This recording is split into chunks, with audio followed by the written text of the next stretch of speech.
하트 이모티콘 하나 보내는 게 이렇게 어려울 줄이야. 60대 박영수 씨가 밤 11시 침대에 앉아 스마트폰 화면을 뚫어져라 쳐다보고 있습니다. 손가락은 떨리고 이마엔 식은땀이 맺혔죠. 마치 중요한 시험을 앞둔 수험생 같은 표정입니다. 그가 보내려는 건 단 하나 빨간 하트 이모티콘.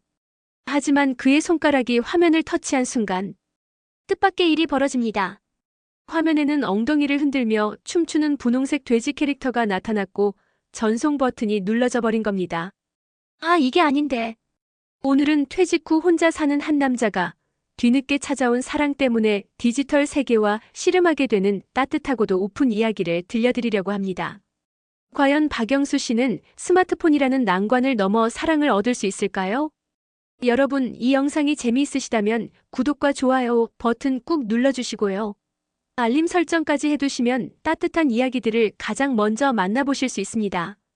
그럼 이제 본격적으로 이야기 속으로 들어가 볼까요? 박영수 씨, 올해 65. 공무원으로 35년을 일하고 3년 전 명예퇴직을 했습니다. 아내와는 10년 전 사별했고 자식들은 모두 외국에 나가 있죠. 넓은 아파트에서 혼자 지내는 그의 일상은 단조로웠습니다. 아침엔 근처 공원을 산책하고 오후엔 복지관에서 바둑을 두고 저녁엔 TV를 보다 잠드는 나날들. 영수야, 이러다 진짜 돌부처 되겠다.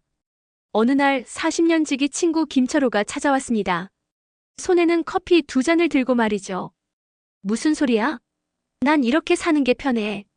박영수 씨는 시큰둥하게 대답했지만 김철호는 이미 계획이 있었습니다. 아니, 자네 집사람 돌아가신 지가 언젠데 아직도 이래? 나 아는 분 중에 괜찮은 분이 계신데 한 번만 만나봐. 응? 그냥 차나 한잔 하는 거야. 에이, 이 나이에 무슨. 이 나이라니. 요즘 60대가 어디 노인이야? 다들 제2의 인생 살고 있다고. 자네도 좀 나와서 사람 구경이나 해. 결국 박영수 씨는 친구의 성화에 못 이겨 소개팅에 나가기로 했습니다. 솔직히 기대는 하나도 없었죠. 그냥 친구 체면 봐주는 거지, 뭐. 그렇게 생각하며 옷장에서 가장 깨끗한 와이셔츠를 꺼냈습니다. 약속 장소는 시내 한복판의 조용한 카페. 오후 3시, 박영수 씨는 10분 일찍 도착해서 구석자리에 앉았습니다. 커피를 주문하고 기다리는데 문이 열리며 한 여성이 들어왔습니다. 단정한 베이지색 가디건에 청바지를 입은 그녀. 파마머리를 단아하게 묶고 얼굴엔 은은한 미소를 띠고 있었죠. 이미정 씨 63.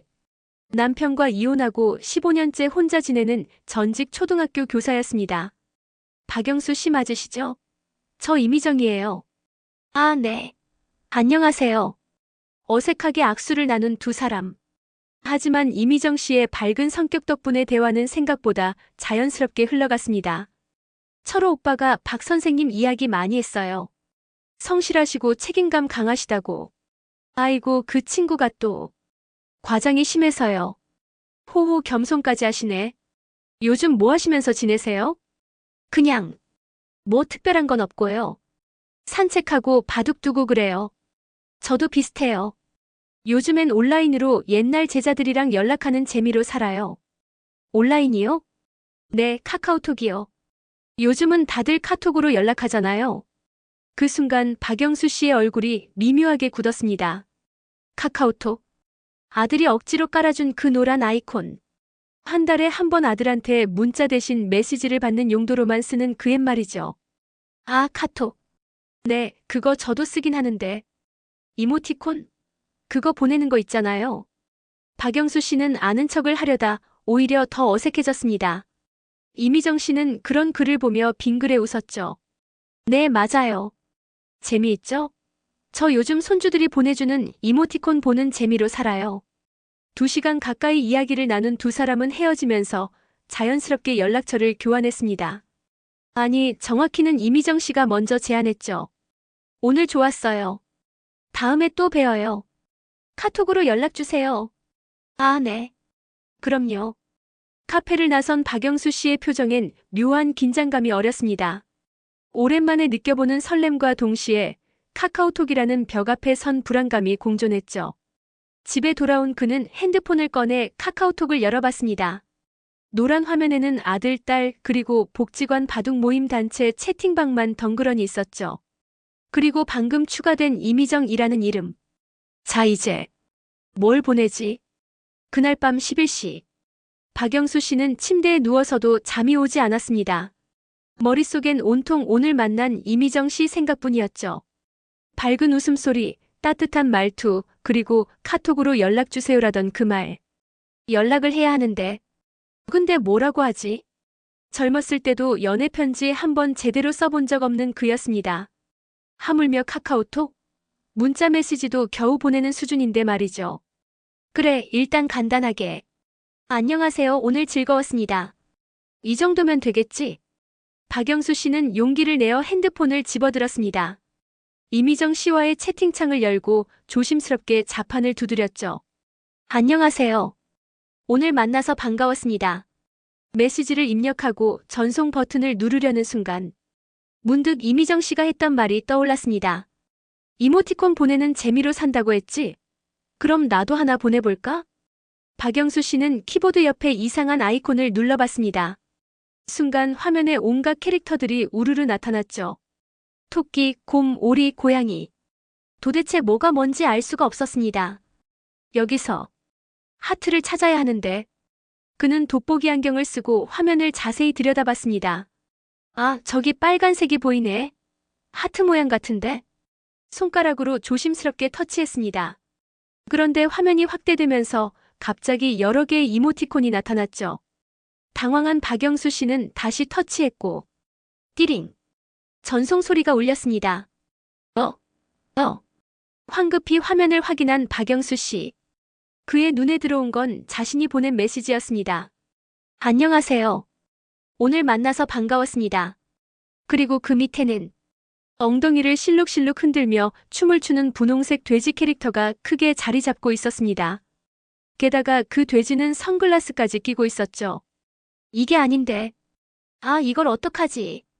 박영수 씨는 식은땀을 흘리며 메시지를 취소하려 했지만 이미 늦었습니다. 상대방이 읽었다는 표시인 일이 사라지지 않았거든요. 아, 망했다. 완전히 망했어. 첫 메시지부터 이게 뭐야? 그는 이불을 뒤집어 쓰고 신음했습니다.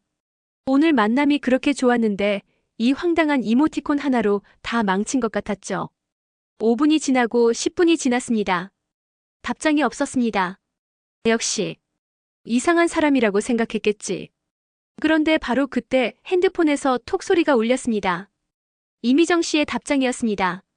호호, 박 선생님 유머 감각 있으시네요. 저도 오늘 정말 즐거웠어요. 근데 그 돼지 이모티콘은 어디서 찾으셨어요? 너무 웃겨요. 히읗히읗. 박영수 씨는 화면을 보며 멍했습니다. 유머 감각? 저건 실수였는데. 하지만 이미정 씨는 그걸 재미있게 받아들인 겁니다. 안도의 한숨을 내쉰 그는 재빨리 답장을 보냈습니다. 그냥 재미있을 것 같아서요. 실은 실수였지만 말하지 말아야지. 다음에 또 만나요. 편히 주무세요. 그날 밤 박영수 씨는 오랜만에 미소를 지으며 잠들었습니다. 하지만 그는 몰랐죠. 이 작은 실수가 두 사람을 더 가까워지게 만드는 계기가 될 거라는 걸 말이죠. 그날 이후 두 사람의 카카오톡 대화는 매일같이 이어졌습니다. 처음엔 간단한 안부였죠. 오늘 날씨 좋네요. 점심은 드셨어요? 저녁 산책 다녀오셨어요? 하지만 시간이 지나면서 대화는 점점 깊어졌습니다. 이미정 씨는 자신의 일상을 사진으로 찍어 보내기 시작했죠. 아침에 만든 샌드위치, 베란다의 핀 꽃, 동네 산책길에서 만난 고양이. 박영수 씨는 그 사진들을 보며 이미정 씨의 삶이 얼마나 따뜻하고 생기 있는지 느낄 수 있었습니다. 이미정 씨는 사진도 잘 찍으시네요. 아니에요. 그냥 핸드폰으로 찍는 거예요. 박 선생님도 해보세요. 박영수 씨는 용기를 내어 공원에서 찍은 나무 사진을 보냈습니다. 초점도 안 맞고 구도도 엉망인 사진이었지만 이미정 씨는 진심으로 칭찬해줬죠. 우와, 멋진데요? 이 나무 정말 크네요. 그렇게 두 사람은 사진으로, 글로, 가끔은 이모티콘으로 마음을 나눴습니다. 박영수 씨는 여전히 이모티콘 사용이 서툴렀습니다. 어느 날은 알겠습니다라는 메시지와 함께 파티 폭죽 이모티콘을 보내기도 했죠. 또 어느 날은 감기 조심하세요라는 말과 함께 웬 햄버거 이모티콘을 보냈습니다. 하지만 이미정 씨는 그런 박영수 씨의 실수들을 전혀 이상하게 생각하지 않았습니다. 오히려 그 서툴고 귀여운 모습에서 진심을 느꼈죠. 박 선생님, 이모티콘 센스 정말 독특하세요. 키읔키읔키읔. 그러게요. 저도 왜 이렇게 이상한 게 보내지는지 모르겠어요. 두 사람은 일주일에 한 번씩 만나기로 했습니다. 두 번째 만남은 미술관이었습니다. 이미정 씨가 좋아하는 수채화 전시가 열린다고 했거든요. 박영수 씨는 미술에 대해 아는 게 없었지만 그녀와 함께라면 뭐든 좋았습니다. 이 그림 보세요. 물감이 번지는 게 마치 구름 같지 않아요? 그러네요. 신기하네요. 제가 젊었을 때 수채화를 배웠었는데 정말 어려워요. 물 조절이 생각처럼 안 돼서. 세 번째 만남은 북카페였습니다. 이번엔 박영수 씨가 제안했죠. 자신이 좋아하는 역사책 코너가 있는 곳이었습니다. 저 이런 책 읽는 거 좋아해요. 옛날 이야기들이 재미있거든요. 그래요? 전 역사는 어려워서. 하지만 박 선생님이 설명해 주시면 재미있을 것 같아요. 네 번째 만남은 한강공원 산책이었습니다. 해질 무렵 두 사람은 벤치에 앉아 노을을 바라봤습니다. 참 예쁘네요. 그러게요. 이런 풍경을 혼자 보던 게 이제는 아쉬워요. 저도요. 요즘엔 이미정 씨 생각이 자주 나요. 박영수 씨도 용기를 내어 속마음을 꺼냈습니다. 두 사람은 서로를 바라보며 미소 지었습니다. 오늘 정말 좋았습니다. 다음에 또 만나요.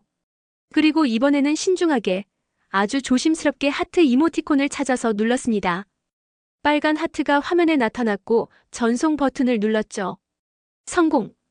잠시 후 이미정 씨의 답장이 왔습니다. 저도요, 박 선생님. 드디어 하트 이모티콘 찾으셨네요. 히읗히읗. 박영수 씨는 핸드폰을 보며 피식 웃었습니다. 들켰네요. 하지만 전혀 부끄럽지 않았습니다. 박영수 씨와 이미정 씨는 이제 누가 봐도 연인이었습니다.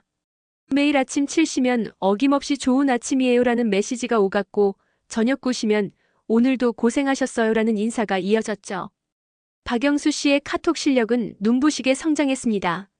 이제는 사진도 자유자재로 편집하고 이모티콘도 상황에 맞게 골라 쓸 수 있었죠. 심지어 단체 채팅방도 만들어서 외국에 있는 자식들과 이미정 씨를 초대했습니다. 아버지, 요즘 카톡 엄청 잘 쓰시네요. 딸의 메시지에 박영수 씨는 뿌듯하게 답장했습니다. 이미정 씨가 많이 도와줬단다. 히읗히읗. 이미정 씨요?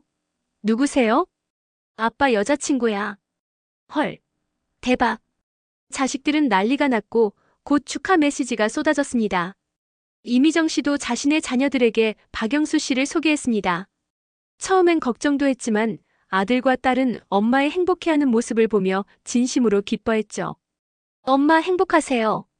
그게 제일 중요해요.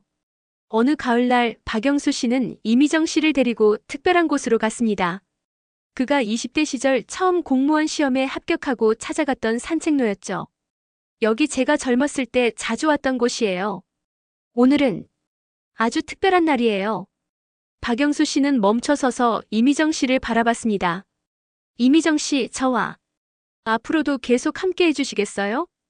결혼까지는 아니어도 이렇게 서로 의지하고 함께 웃으며 살고 싶어요. 제 남은 인생에 당신이 함께 해주면 좋겠어요. 이미정 씨의 눈가에 눈물이 맺혔습니다. 저도요, 박 선생님. 저도 그러고 싶어요. 두 사람은 서로를 꼭 껴안았습니다. 그날 저녁 집으로 돌아온 박영수 씨는 카톡을 열었습니다. 그리고 이미정 씨에게 메시지를 보냈죠. 당신을 만나서 제 인생이 다시 빛나기 시작했어요. 사랑해요. 그리고 하트 이모티콘 하나를 첨부했습니다. 잠시 후 이미정 씨의 답장이 왔습니다. 저도 사랑해요. 박 선생님 덕분에 저도 다시 설레는 법을 배웠어요. 몇 달 전만 해도 카카오톡이 뭔지도 제대로 몰랐던 자신이 이제는 매일 사랑하는 사람과 메시지를 주고받고 있다니. 처음 보낸 엉뚱한 춤추는 돼지 이모티콘도 잘못 보낸 햄버거 이모티콘도 이제는 둘만의 추억이 되었습니다. 가끔 이미정 씨는 그때를 떠올리며 웃곤 했죠. 박 선생님, 그때 그 돼지 이모티콘 기억나세요? 정말 웃겼어요. 아이고, 그것 좀 잊어주세요. 싫어요. 그게 우리의 시작이잖아요. 맞는 말이었습니다. 그 작은 실수가 없었다면 두 사람은 이렇게 가까워지지 못했을지도 모릅니다.